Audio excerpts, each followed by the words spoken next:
सरकार और सीजेपी के बीच आज तीसरे दौर की बातचीत होने वाली है। दोपहर 3:30 बजे सरकार और सीजेपी के रिप्रेजेंटेटिव्स के बीच में मीटिंग होने वाली है। धर्मेंद्र प्रधान के इस्तीफे पर अड़ी हुई है सीजेपी। सीजेपी की दो मांगों पर सरकार ने कल हुई मुलाकात में सकारात्मक रुख दिखाया था। छात्रों पर दर्ज किए गए केसेस वापस लिए जाएं और जो प्रभावित परिवार हैं, जिन परिवारों के छात्रों ने नीट की वजह से खुदकुशी की है, पेपर लीक की वजह से, उन परिवारों को मुआवजा दिया जाए। इन दोनों मांगों पर सरकार ने सकारात्मक रुख दिखाया है। लेकिन धर्मेंद्र प्रधान के इस्तीफे वाली बात पर कल सरकार ने कहा था कि हम इस संदर्भ में आपको कल मतलब आज बताएंगे। तो फिर इसमें आज सरकार जब मुलाकात होती है तो सीजेपी के प्रतिनिधियों के साथ बातचीत में क्या बातें सामने रखती है, जाहिर है इस बात का सभी को इंतजार है। और अब आपको बताते हैं कि कल सरकार और सीजेपी की मीटिंग में क्या क्या हुआ था। कल सरकार सीजेपी की मीटिंग में जो हुआ उसमें महत्वपूर्ण यह था कि सीजेपी की पहली मांग थी कि शिक्षा मंत्री धर्मेंद्र प्रधान का इस्तीफा हो। तो सरकार का जवाब जो था वो ये था कि जवाब हम देते हैं इस बारे में, लेकिन हमको इस बारे में वक्त चाहिए और हम आपको कल बताएंगे। कल कहा गया था, मतलब आज अब सरकार इस बारे में मुलाकात करके बताने वाली है। वहां येलो लाइट ब्लिंक कर रही है, मतलब इसमें क्या होने वाला है इसका इंतजार है। सीजेपी की दूसरी मांग थी, सरकार का जवाब इसमें क्या था वो भी देखिए। सुसाइड करने वाले छात्रों के परिजनों को 1 करोड़ का मुआवजा मिले। मुआवजा देने पर सकारात्मक रुख दिखाया सरकार ने। यहां मामला ग्रीन दिखाई दे रहा है। सीजेपी की तीसरी महत्वपूर्ण मांग थी, प्रदर्शनकारियों पर जो एफआईआर दर्ज हुई है वो रद्द हो, और इस पर भी सरकार ने सकारात्मक रुख दिखाया। यहां पर भी मामला ग्रीन दिखाई दे रहा है। तो रेड, येलो और ग्रीन के हिसाब से अगर आप समझना चाहते हैं तो रेड किसी बात पर नहीं है। धर्मेंद्र प्रधान के मुतालिक फैसले के संदर्भ में यह कहा गया है कि हम आपको कल बताते हैं, मतलब आज इस बारे में सरकार अपना रुख साफ करेगी। यहां मामला येलो कैटेगरी का है और बाकी दोनों मामलों में स्थिति ग्रीन दिखाई दे रही है। प्रधान के इस्तीफे को छोड़कर सरकार दोनों मांगों पर सहमत है। सवाल यह है कि इस्तीफे पर सरकार तैयार नहीं हुई तो सीजेपी का स्टैंड क्या होगा। क्या वो जो कह रहे थे कि और व्यापक हम आंदोलन करने वाले हैं, क्या वो करने वाले हैं, या सीजेपी के लोग भी ये समझेंगे कि इस्तीफे से ज्यादा महत्वपूर्ण यह है कि क्या ऐसी प्रोसेस अपनाई जाए कि आने वाले दिनों में किसी भी तरह का पेपर लीक रुक सके। इस्तीफों को महत्वपूर्ण समझा जाता है या पेपर लीक्स का जो एक दौर देखा है देश ने अलग अलग सरकारों के समय में अलग अलग वक्त पर, उस पर अब आप फुल स्टॉप लगना चाहिए। इसके लिए जो कड़े कदम उठाए जा सकें वो उठाए जाने चाहिए। इस बारे में सीजेपी की तरफ से हामी मिलती है या इस्तीफे को लेकर ये जो एक तरीके से डेडलॉक बना हुआ है ये आगे भी बना रहेगा। अब आगे देखिए, सरकार और सीजेपी के बीच तीसरे दौर की बातचीत से पहले ये बड़ी खबर है। आज बात नहीं बनी तो संसद मार्च के बारे में बात की जा रही है सीजेपी की तरफ से। सीजेपी फिर संसद मार्च का ऐलान कर सकती है। आशुतोष रांका ने, जो कि प्रतिनिधि हैं सीजेपी के, उन्होंने ये बात कही।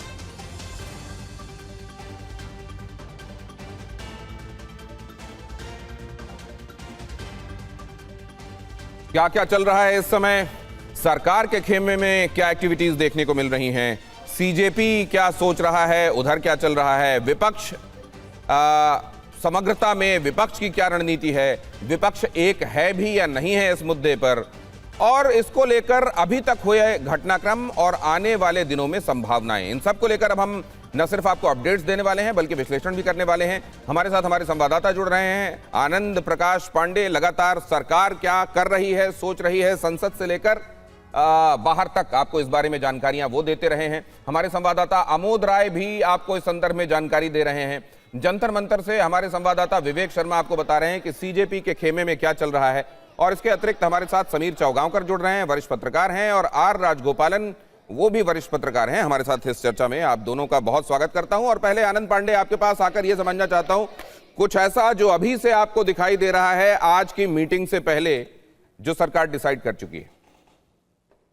देखिए, आज जो करीब 3:30 बजे के आसपास बैठक है, उस बैठक से ज्यादा उम्मीद नहीं लगाई जा सकती है, क्योंकि जो उनकी एक मांग है धर्मेंद्र प्रधान के इस्तीफे को लेकर, उसको लेकर सरकार तैयार नहीं है।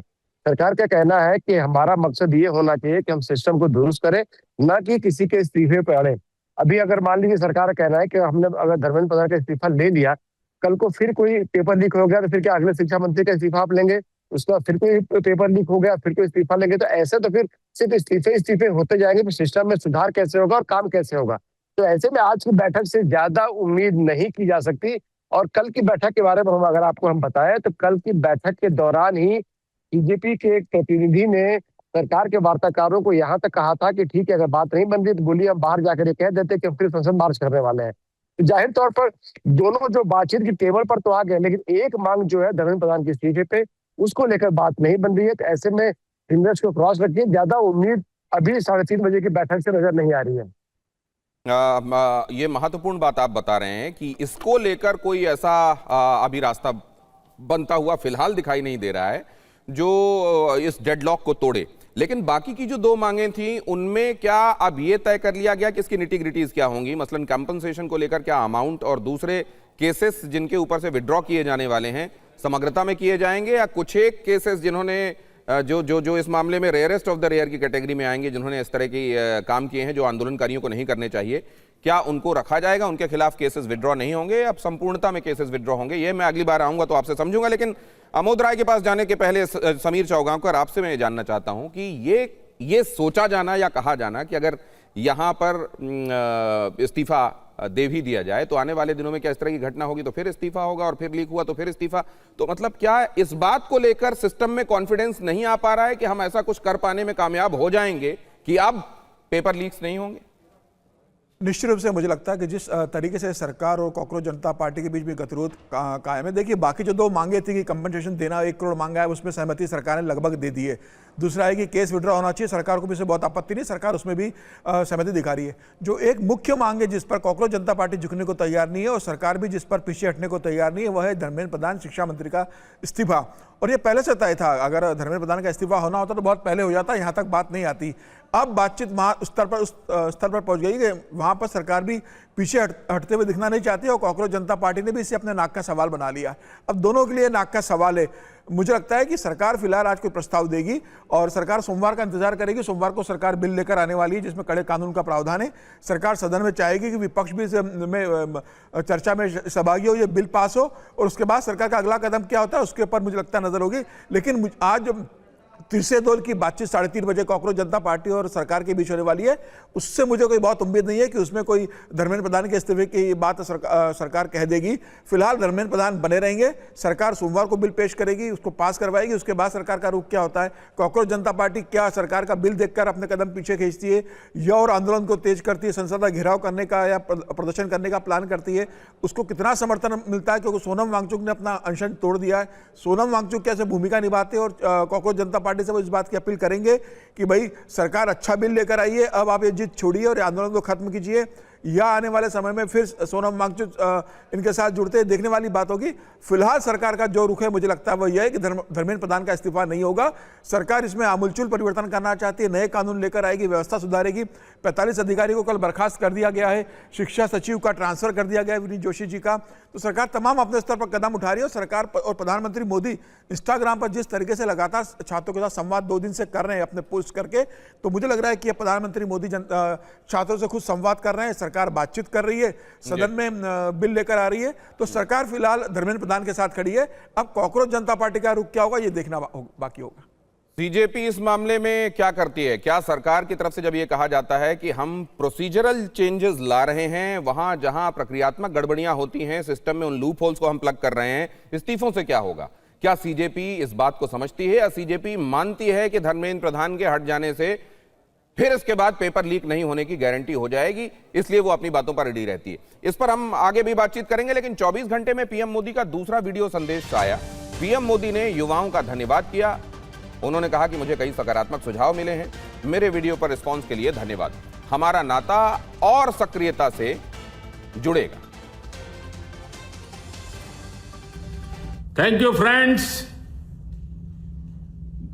कल देर रात आपसे मिलने का मौका मिल गया। मेरे जो वीडियो पोस्ट किया था उसको जिस प्रकार से आपने रिस्पॉन्ड किया, सकारात्मक सुझाव दिए, थैंक्स टू एवरीबॉडी। ये आपका प्यार बना रहेगा, हमारा नाता और अधिक सक्रियता से जुड़ता रहेगा। थैंक यू दोस्तों। तो प्रधानमंत्री नरेंद्र मोदी एक्शन में लगातार दिखाई दे रहे हैं और आप देखिए कि पूरे दिन इस पर मंथन के बाद रात में वो जेनजी के साथ, आज के विद्यार्थियों के साथ, आज की जनरेशन, वो जनरेशन जो अपने भविष्य को लेकर फिलहाल फिक्रमंद दिखाई दे रही है, उनके साथ लगातार संवाद कर रहे हैं। एनटीए के 47 अधिकारी हटाए गए। शुक्रवार को कड़े कानून के बिल पर कैबिनेट की मुहर लगी। गुरुवार को शिक्षा सचिव को बदला गया था और गुरुवार को ही फास्ट ट्रैक कोर्ट्स का भी ऐलान किया गया था। गुरुवार को रात में वांगचुक ने, जाहिर है इन बातों से आश्वस्त हुए होंगे वो, तभी उन्होंने अनशन तोड़ा। गुरुवार को प्रधानमंत्री नरेंद्र मोदी ने छात्रों को पहला वीडियो संदेश दिया था और उसके बाद उन्होंने फिर से शुक्रवार की रात एक बार फिर युवाओं के साथ संवाद स्थापित किया। आगे क्या होने वाला है? संसद से पेपर बिल, अब इस पर जो कड़े कानून लाए जा रहे हैं, मतलब पहले से जो प्रावधान हैं उनको और सख्त किए जाने की जो तैयारी है, क्या ये संसद से पास हो जाएगा? इसलिए कहा जा रहा है ये बात क्योंकि विपक्ष, खासतौर से कांग्रेस, इस बात को लेकर लगातार, आप देख रहे हैं, उसकी तरफ से यही बात कही जा रही है कि हमें इस्तीफे से कम कुछ मंजूर नहीं है, नॉन नेगोशिएबल है।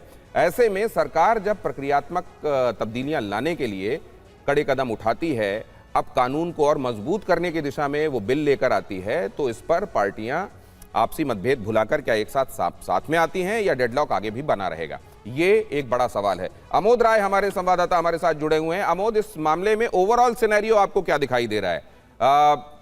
आज का अगर ये मान लें कि मान लीजिए सीजेपी और सरकार की इस बैठक में कुछ बहुत ज्यादा आज मान लीजिए नहीं होने वाला, तो सोमवार से आप क्या होते हुए देखते हैं एंटायर सिनेरियो में?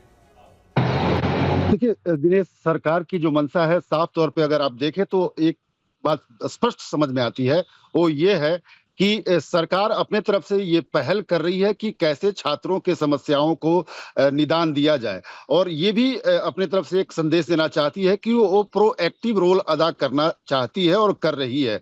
वो अपने जो काम कर रही है उसको दिखाना भी चाहती है कि हम ये काम कर रहे हैं। दरअसल आपको इस बात को समझना होगा कि सरकार की चिंता पॉलिटिकल कोई भी डेमोन्स्ट्रेशन से नहीं है, कोई धरना प्रदर्शन से नहीं है। सरकार की चिंता इस बात को लेकर है कि जिस तरह से ऑर्गेनिकली इसमें लोग जुड़े और जिस तरह से कॉल दिया गया, संसद की तरफ बढ़ा गया, उसमें काफी हद तक ऐसा बताया जाता है कि काफी हद तक ऑर्गेनिक रूप से जुड़े हुए छात्र और उनके परिजन उसमें शामिल हुए थे। तो उनको कैसे संतुष्ट किया जाए? सरकार जो अनशन करने वाले अन्य लोग हैं, जो इसमें अन्य पहलू जुड़े हुए हैं, उनकी चिंता उनको कम है, लेकिन डायरेक्ट इसमें जो जुड़े हुए लोग हैं, जो आम आदमी के ड्राइंग रूम में जो बात हो रही थी कि सरकार कुछ कर क्यों नहीं रही है, उसको खत्म करना चाहती थी और उसके तरफ सरकार बढ़ी है। और पिछले 48 घंटे में जो फैसले लिए गए, जिसको अभी आप जिक्र भी कर रहे थे, उन फैसलों के जरिए सरकार ने आम जनता को, आम स्टूडेंट्स को संतुष्ट करने की कोशिश की है कि सरकार उनके साथ है। अब रही बात जंतर मंतर पे जो बैठे हैं सीजेपी के लोग, उनके साथ बात की, साफ तौर पे सीजेपी के जो सदस्य हैं उनके साथ तीसरे दौर की आज बातचीत होगी और जो उनकी मांगे हैं, कल जेपी नड्डा ने जिस तरह से कहा कि 2 मांगे तो उनकी मांग ली गई हैं, एक मांग अभी उस पर विचार हम लोग कल फिर बैठेंगे और करेंगे। निश्चित तौर पे देखिए, वहां बैठकर मांग करने से सरकार टस से मस होगी ऐसा दिखता नहीं है, लेकिन हाँ ये जरूर है कि सरकार बातचीत कर रही है, बातचीत करने की कोशिश कर रही है, ये मैसेज अपने सभी लोगों में देना चाहती है। लेकिन आगे क्या होगा, इस पे कॉल प्रधानमंत्री को लेना होगा। लेकिन अभी फिलहाल ऐसा कोई सूरत नहीं दिख रहा है जिसमें धर्मेंद्र प्रधान को लेकर कोई सरकार निर्णय लेने जा रही हो। जहां तक बात पार्लियामेंट में, सोमवार को पार्लियामेंट में क्या होगा उस बात की है, तो उसमें साफ तौर पे आपको देखना होगा दिनेश की वहां जो धरना प्रदर्शन या नारेबाजी या जो भी शोर शराबा होता है वो विपक्ष के द्वारा होता है, और विपक्ष जो शोर शराबा करता है, सरकार को इस बात का इल्म है कि उसके शोर शराबा उसका नियत है और करना चाहिए, लेकिन उसका बहुत असर आम जन पे नहीं है। ये सरकार बात को जानती है। डायरेक्ट लोगों से संवाद प्रधानमंत्री इसीलिए कर रहे हैं कि इसमें कोई बिचौलिया ना हो, कोई विपक्ष ना हो, और इसीलिए आपने देखा, जैसे आपने जिक्र किया कि इंस्टाग्राम पे उन्होंने जो अपना एक वीडियो डाला, एक ऐतिहासिक वीडियो वो पड़ा है, 303 मिलियन व्यूज 24 घंटे के अंदर होना कोई मामूली बात नहीं है, और विश्व रिकॉर्ड वो बना है। पर आ रहे हैं अमोद, ये महत्वपूर्ण बात है, इसको देखा जाना। जाहिर है देश और आज का वो जनरेशन जो इसको लेकर फिक्रमंद है, उनके अभिभावक भी, वो कुल मिलाकर प्रधानमंत्री की तरफ पूरी उम्मीदों के साथ देख रहे हैं। इस वीडियो का इतना देखा जाना ये बात स्थापित करता है। लेकिन अब मैं राजागोपालन साहब के पास ये समझने के लिए जाऊंगा, राजागोपालन साहब, इस मामले में देखते क्या हैं आप? क्या मुख्य मुद्दा जो है कि पेपर लीक रुके, अब और ना हो ऐसा, इस बारे में कोशिशें की जाएंगी, उन कोशिशों को सपोर्ट मिलेगा, विल गुड सेंस प्रिवेल, और politics at the end of the day will find its way. Dinesh Sharma ji, मुझे लगता है आज के ब्रेक थ्रू तो हो जाएंगे, कंक्लूसिव होगी, मुझे जानकारी है पक्की चीज।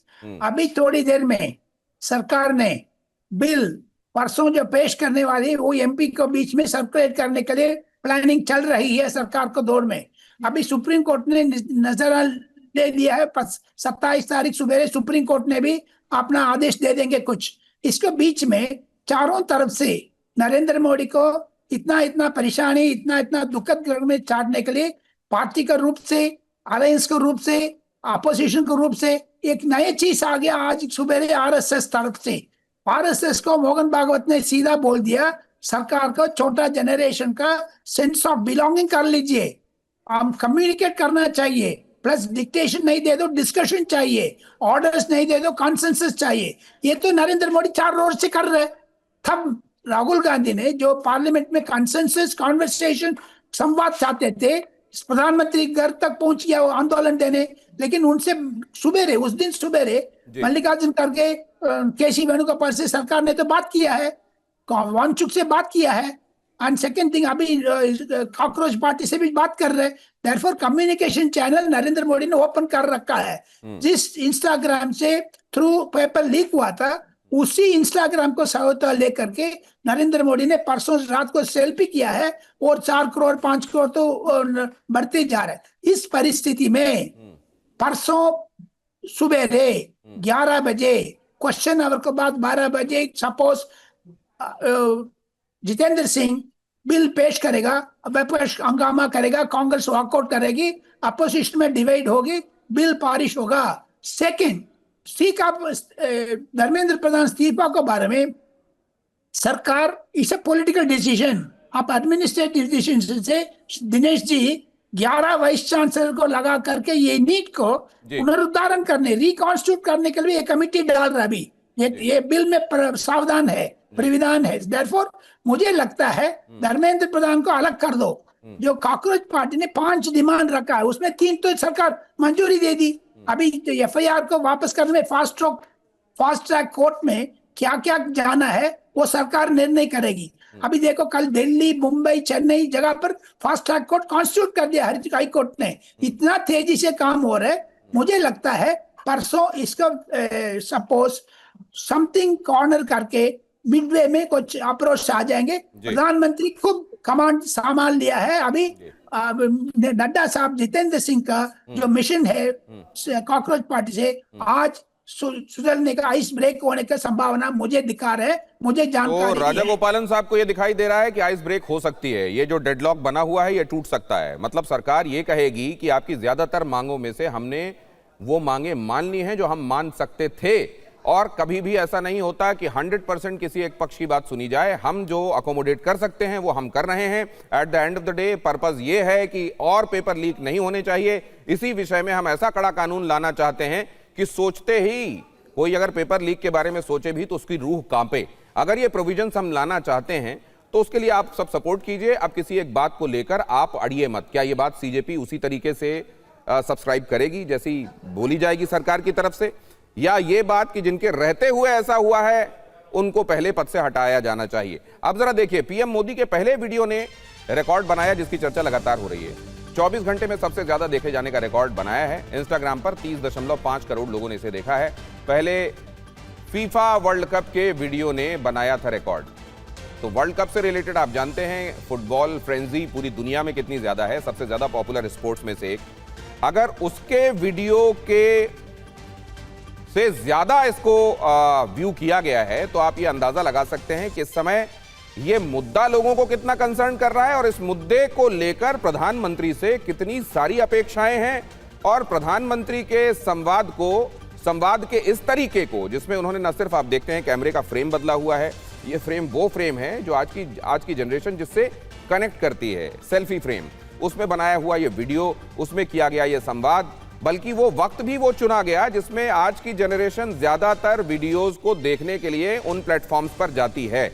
ऐसे में क्या सरकार ने एक कॉर्ड स्ट्राइक कर ली है इस जनरेशन के साथ? क्या मुद्दा समझ लिया है? और वो जो आज संघ प्रमुख ने कहा कि आपको डायलॉग करना होगा, डिक्टेट नहीं करना होगा, सरकार ऑलरेडी उस मार्ग में चल चुकी है क्या?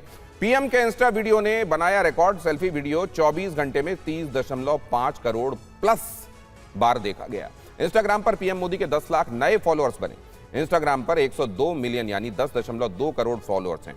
पहले यूट्यूबर आयशो स्पीड ने यह रिकॉर्ड बनाया था। 2026 फीफा वर्ल्ड कप फाइनल में बीटीएस के साथ बनाया था वीडियो। 24 घंटे में आयशो स्पीड के वीडियो को मिले थे 300 मिलियन व्यूज। और छात्र आंदोलन पर मोहन भागवत का बयान, जिसका हम जिक्र कर रहे थे, हम सवाल नहीं करते थे, मोहन भागवत ने कहा। युवा पीढ़ी सवाल करती है, अब का दौर अलग है, नई पीढ़ी विश्लेषण करती है, युवाओं से संवाद की जरूरत है। जिस शैली में हम पहले करते थे, अभी थोड़ी अपनी शैली बदलनी पड़ेगी। पहले आज्ञा पालन का जमाना था।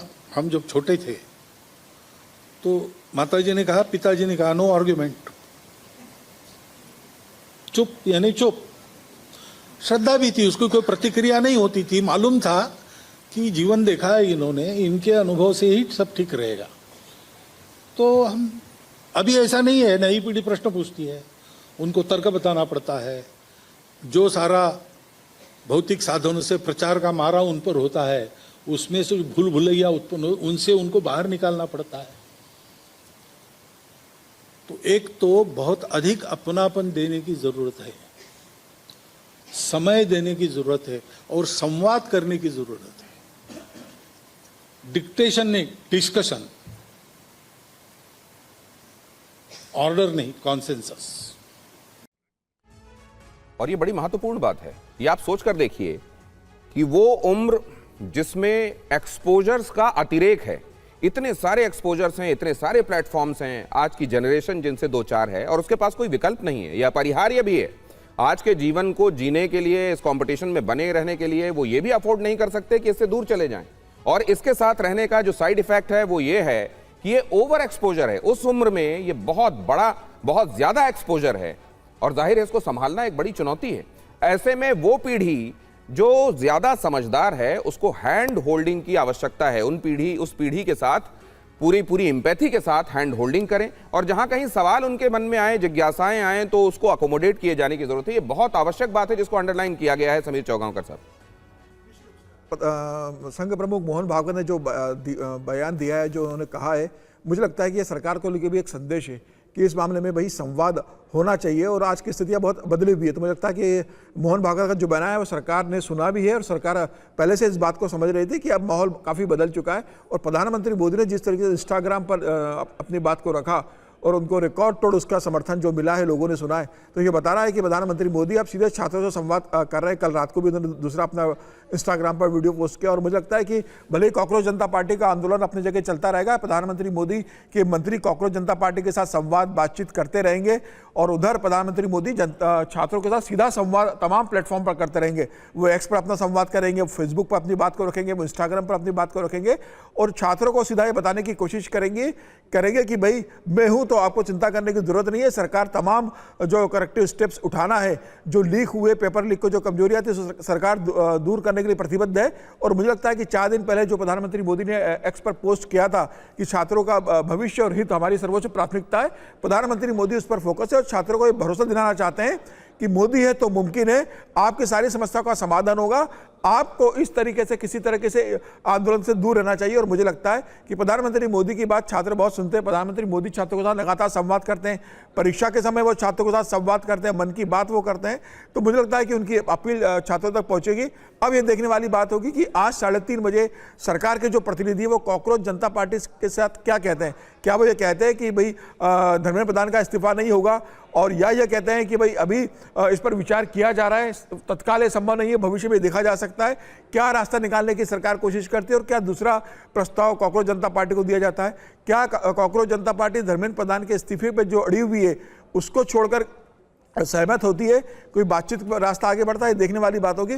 फिलहाल मुझे नजर आ रहा है कि ना कांग्रेस जनता पार्टी पीछे हटेगी, ना सरकार पीछे हटने की स्थिति में। तो अब 3:30 की बैठक के बाद जब मुझे लगता है ब्रीफिंग होगी, उसमें साफ क्लियर होगा। ये बात जरा विवेक से पूछते हैं। विवेक वहां पर मौजूद है जंतर मंतर में, और उनको निश्चित रूप से ये फीलर्स मिल रहे होंगे कि वहां पर उस खेमे में चल क्या रहा है, सोचा क्या जा रहा है, और जिन चीजों को नॉन नेगोशिएबल अभी तक समझा गया है, क्या उस पर रीथिंकिंग के लिए तैयार हो सकता है सीजेपी? सीजेपी के प्रदर्शन से जुड़ी इस वक्त की बड़ी खबर पहले आपको बता देता हूं, उसके बाद विवेक के पास ले चलता हूं आपको।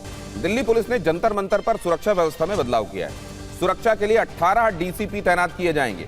गृह मंत्री अमित शाह के साथ बैठक के बाद फैसला लिया गया, स्पेशल सीपी पूरे ऑपरेशन की निगरानी करेंगे। तो ये सिक्योरिटी को लेकर भी और ज्यादा जिम्मेदारी के साथ काम करने के लिए और ज्यादा एहतियात के साथ काम करने के लिए ये लग रहा है कि तैयारियां हो रही हैं। सीजेपी के प्रदर्शन के दौरान दिल्ली पुलिस ने जंतर मंतर पर सुरक्षा व्यवस्था में को रिव्यू किया है। सुरक्षा के लिए 18 डीसीपी तैनात किए जाएंगे। गृह मंत्री अमित शाह के साथ बैठक के बाद यह फैसला लिया गया है। स्पेशल सीपी पूरे ऑपरेशन की निगरानी करने वाले हैं। वहां क्या चल रहा है विवेक, क्या क्या आप देख रहे हैं महत्वपूर्ण?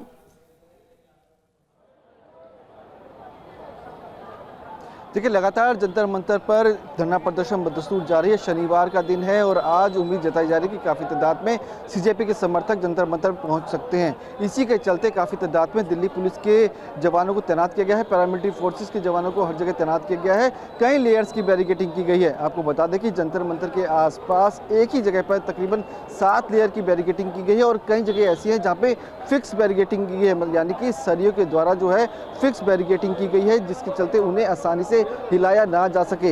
इसके अलावा सीसीटीवी कैमरे और एफआर सिस्टम के द्वारा हर जगह निगरानी रखी जा रही है। पुलिस का कहना है कि आज हो सकता है काफ़ी तादाद में भीड़ आए, और उसी को देखते हुए ये ठोस कदम उठाए गए हैं। ट्रैफिक से लोगों को दो चार होना ना पड़े, ट्रैफिक की समस्या उत्पन्न ना हो, इसी के चलते जगह जगह पर ट्रैफिक पुलिस के जवानों को भी तैनात किया गया है। शाम के वक्त देखा जाता है कि करंट प्लेस इलाके में काफ़ी तादाद में सीजेपी के जो समर्थक हैं वो खड़े हो जाते हैं जगह जगह पर झुंड बना के। वहाँ पर ट्रैफिक को दिक्कत होती है उनके खड़े होने से, तो उस तरह की दिक्कत ना हो, इसी को देखते हुए लगातार वहाँ पर पुलिस के द्वारा जो रेकी है वो की जा रही है। लगातार वहाँ पर निगरानी रखी जा रही है, और तकरीबन 18 डीसीपीज को हर जगह पर आसपास तैनात किया गया है, जो कि लगातार अपनी टीम को हर उस जगह पर लेके जा रहे हैं जहाँ पर ट्रैफिक की समस्या उत्पन्न होती है या फिर भीड़ उत्पन्न हो जाती है। तो हर तरह से सुरक्षा व्यवस्था कड़े इंतजाम किए गए हैं। बताया जा रहा है कि शनिवार रविवार को ये उम्मीद है कि काफ़ी तादाद में सीजेपी के समर्थक इकट्ठे होंगे, और उसी को देखते हुए ठोस कदम जो है उठाए गए हैं।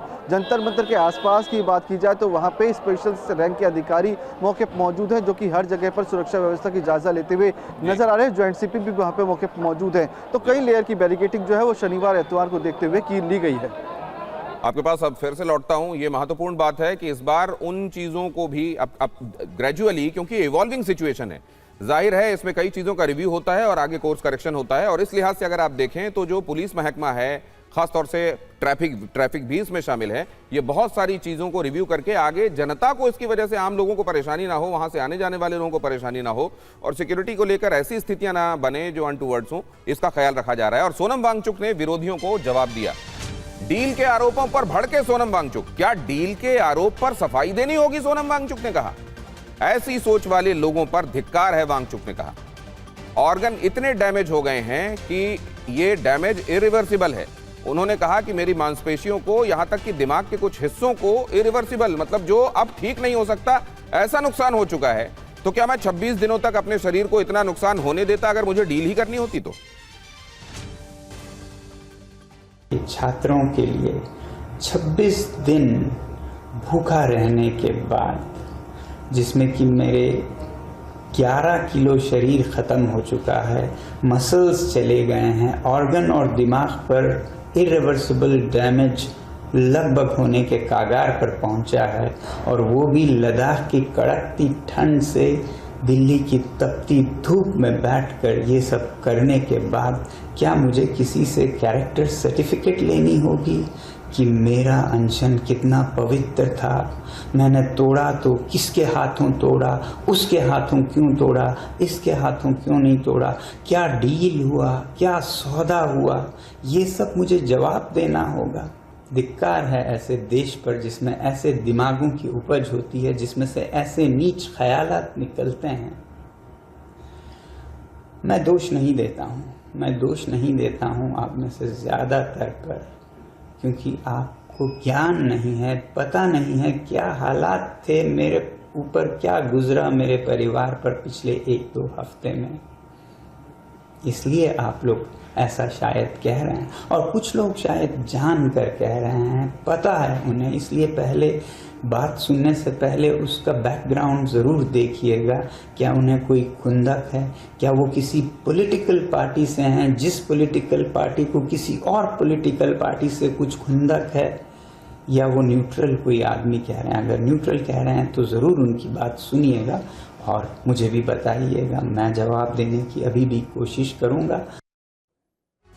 राजा गोपालन साहब बड़े हर्ट लग रहे हैं सोनम वांगचुक, क्योंकि मुझे कोई